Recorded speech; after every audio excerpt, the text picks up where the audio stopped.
Hi, it's me again with Corel Tips and Tricks, and I've already done it. Somebody wants an ornament with a jet airplane. They sent me the jet airplane. They need help tracing it, and then they need help. They want part of the airplane sticking out of the ornament. Really pretty easy. We're going to go ahead. I made this real small. It's less than 3 inches. I'm going to go trace bitmap, outline trace, clip art. Traces it really good. Now, you can move this, but from now on, do not move it again. You nudge it. You'll see why in just a second. They wanted some of they've already traced it. They sent it to me. They want to get rid of some of this roughness from the motors. Just select all the nodes in between those two nodes. And then that looks pretty good, but you could actually hold down the shift key and select those two and right click and turn them into a line. This one does not have a node in the corner.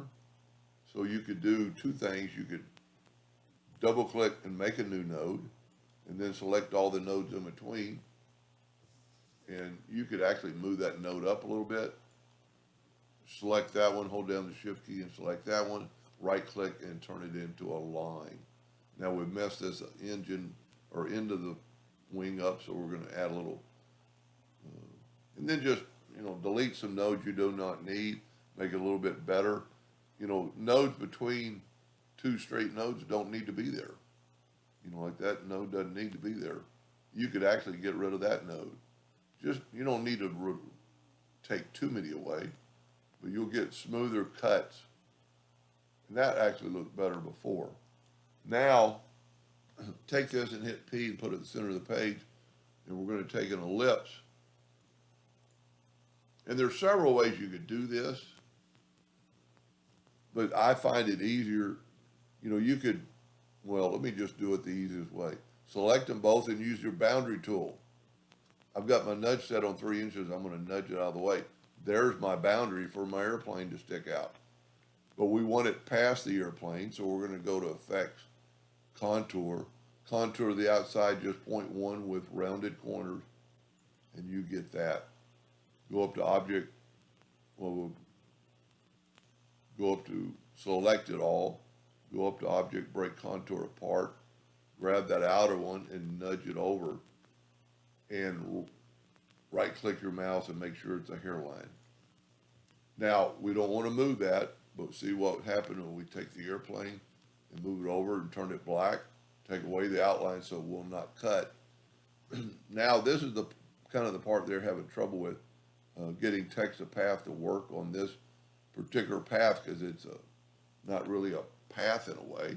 So we're going to make a duplicate of this and nudge it up.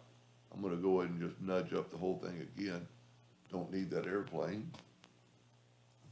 I'm going to take a 2-point line, start moving, and hold down the control button so it'll be perpendicular, and then just move this line just above that part of the airplane. Take the virtual segment delete key and delete that.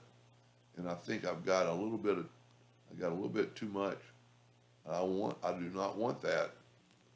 And then take our line away. There's our path. I don't understand the fly with me, but that's what they're asking for.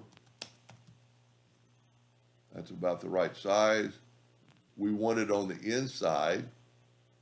So we're going to go text the path and put it on the inside to about, our text is a little bit big, but that's good enough for right now. Select it all, go up to Object, break the text apart, and take your text and nudge it down. And there we have Fly With Me. Now the good thing about this, you can always, and the text is too big. Let's try to reduce it. Sometimes it doesn't really work because it's going to mess with but you can move that stuff around. The best thing to do, let's back up. And let's take the text and make it a little bit smaller before we text the path because you're going to mess up that curvature. Text the path, put it on the inside, and this time we ought to be able to get a red bar right in the middle. If we're in the middle, there it is.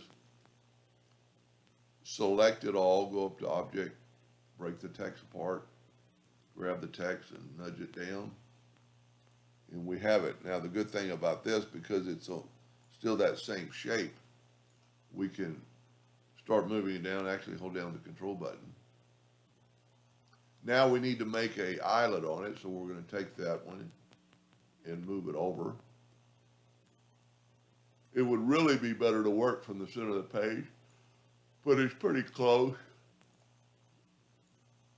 We can just put that there, take the virtual segment delete key, and, well, you know what's even better then? We want the hole for the eyelet right in the center of that deal, so we'll put it right there. Now we can move that out of the way for just a second. Take our virtual segment delete key and delete this. Take our eyelet back. I always take the smart fill and fill it in, and that makes it one shape. Move that over, left click, right click for an outline, and nudge it back over twice. Now you still might have to move your eye a little bit because it's going to be in that hole of the eyelet. And just hold down the control button and you get perpendicular line, or get it perfectly where it was. And that's how I would do it. Anyway, I hope that helped them a little bit. Thank you for watching.